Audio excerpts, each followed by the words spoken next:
আমি গ্যারান্টি দিয়ে বলতে পারবো এর চেয়েও সহজ কেক পুডিং এর রেসিপি আপনি কোথাও পাবেন না। কোনো রকম কোনো ইলেকট্রিক বিটার ছাড়া, ওভেন ছাড়া আজকের এই কেকের পুডিংটা আপনাদেরকে বানিয়ে দেখাবো একদম পারফেক্ট ভাবে। উপরে থাকবে পুডিং আর নিচে থাকবে কেকের লেয়ার। দেখতে যেমন সুন্দর লাগতেছে, খেতে কিন্তু এর চেয়ে বেশি অসাধারণ আর মজাদার ছিল। অবশ্যই সম্পূর্ণ রেসিপিটা দেখতে হবে পারফেক্ট ভাবে বানানোর জন্য।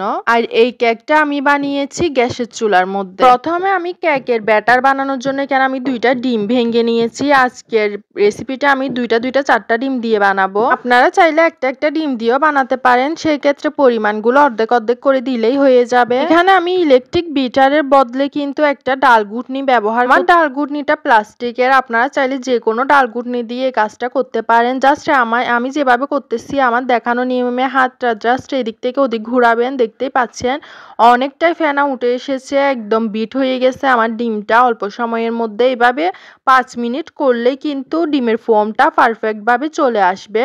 তারপর এর মধ্যে আপনারা ডিমের কুসুমটা দিয়ে দিবেন। ডিমের কুসুমটা দিয়ে দেওয়ার পর এখানে আমি 4 কাপে, যে কাপগুলোতে আমরা চা খাই, আপনাদের বাসায়ও নিশ্চয়ই এরকম একটা কাপ থাকবে, আপনারা যে কোনো কাপের পরিমাণ নিতে পারেন। ঠিক এতটুকু সাইজের 4 ভাগের 3 ভাগ আমি চিনি দিয়েছি।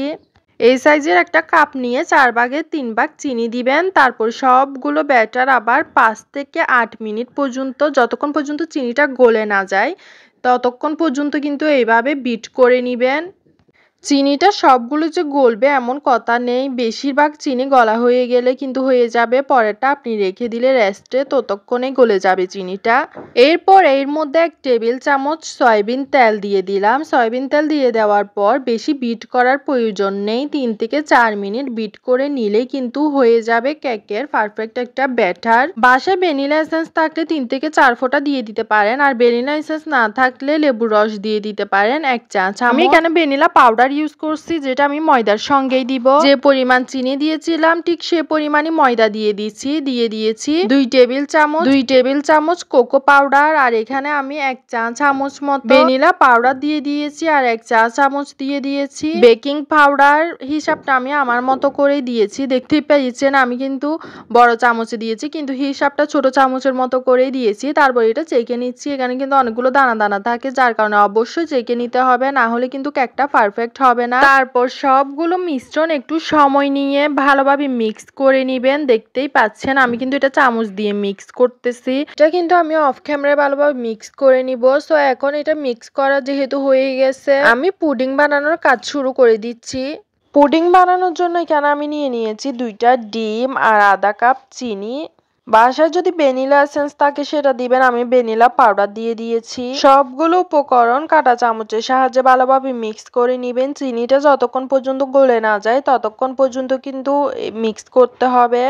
আমি এটা অফ ক্যামেরায় করে নিব, আপনাদেরকে জাস্ট একটু বুঝাই দিলাম ভালোভাবে কিভাবে করতে হবে না সেটা।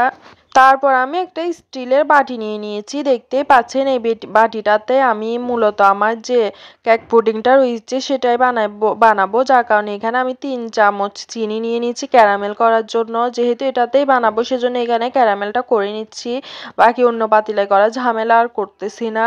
তারপর আমি এর মধ্যে দেখতেই পেয়েছেন 2 চামচ মতো পানি দিয়ে দিচ্ছি। পানি দিলে কিন্তু ক্যারামেল জ্বলে না, এটা একটা টিপস বলতে পারেন। আর এমনিতে চিনিটা বসায় দিলে কিন্তু খুব জলদি হয়ে গেলেও জ্বলে যাওয়ার সম্ভাবনা বেশি থাকে, পানি দিয়ে করলে জ্বলে যাওয়ার সম্ভাবনা 0%, একদমই জ্বলে না। আর অবশ্যই যখন আপনি বসাবেন আপনার কাছে চুলার পাশেই থাকতে হবে, বসাই দিয়ে বা অন্যদিকে যেতে পারবেন না। দেখতে পাচ্ছেন ক্যারামেলটা কিন্তু হয়ে এসেছে, আর এখানে ক্যারামেলটা একটু কম হয়েছে, চিনি আর 1 চামচ বেশি দিলে বাড়াই দিলে ক্যারামেলটা পারফেক্ট হতো, মানে একটু বেশি হতো আর কি, দেখতে একটু সুন্দর লাগতো। আমার চিনি তেমন ভালো লাগে না, সেজন্য আমি চাইছিলাম ক্যারামেলটাও কম করব। এখানে 1 কাপ দুধ দিয়ে দিয়েছি, গরুর দুধ, একদম ঘন করে জাল করে নিয়েছিলাম। ঘন করে জাল করে না নিলে হবে, বাসায় যদি গরুর দুধ না থাকে সেক্ষেত্রে আপনার পাউডার দুধের মধ্যে 1 কাপ মতো পানি মিক্স করে সেটা জাল করে তারপর দিতে পারেন, এভাবেও দেওয়া যাবে। দেখতে পাচ্ছেন আমার মিশ্রণটা কিন্তু তৈরি হয়ে গিয়েছে। এবার আমি এটা ভালোভাবে চেখে নিব, যাতে এর মধ্যে কোনো কিছু থাকলে সেটা আর মানে চাকনিতে চলে আসে, না হলে ডিমের পুডিংটা পারফেক্ট হবে না।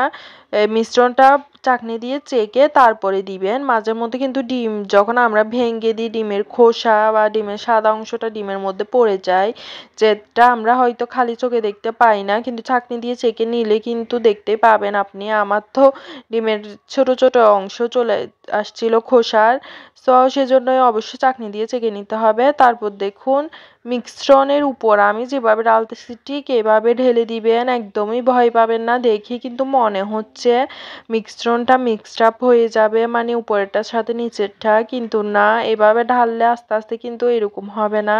বেশি নাড়ানাড়ি করা যাবে না, বাড়িটা একদিকে রেখে উপর থেকে ঢেলে দিতে হবে। আমি যেভাবে করতেছি ঠিক সেভাবে করবেন। সো দেখতে পাচ্ছেন মিশ্রণটা কিন্তু রেডি হয়ে গিয়েছে। এই বাড়িটা আমি আমার ছোট্ট ওভেনে বসাই দিব। সো ওভেন বলতে কি বোঝাচ্ছে সেটা হয়তো আপনারা বুঝেই ফেলেছেন। এখানে আমি একটা বড় পাতিলায় পানি গরম করে নিয়েছি, একদম বলক তুলে নিয়েছি। তারপরে একটা স্ট্যান্ড দিয়ে এর মধ্যে আমার উপর দিয়ে ঢাকনা দিয়ে ঢেকে দিলাম, আর উপর থেকে আরো একটা ঢাকনা দিবেন চারপাশে, একদম যাতে এক ফোঁটাও বাতাস ভিতরে ঢুকতে না পারে সেভাবে ঢেকে দিবেন। আমি কিন্তু চারপাশে গামছা দিয়ে ঢেকে দিয়েছিলাম যাতে ভিতরে বাতাস ঢুকতে না পারে। পুডিংটা কিন্তু হয়ে এসেছে, প্রায় 40 মিনিট সময় লেগেছে এটা হতে। আমি এবারে এটা সার্ভ করে নিব। দেখে কিন্তু মনে হচ্ছে অনেক সময় লেগেছে, কিন্তু না, অল্প সময়ের মধ্যে হয়ে যায়। যেহেতু আমি ভিডিও ভালোভাবে এক্সপ্লেন করতেছি তোমাদের মাঝে যাতে তোমরা সহজে বানাতে পারো, সেজন্য ভিডিওটা লং হয়ে গেছে।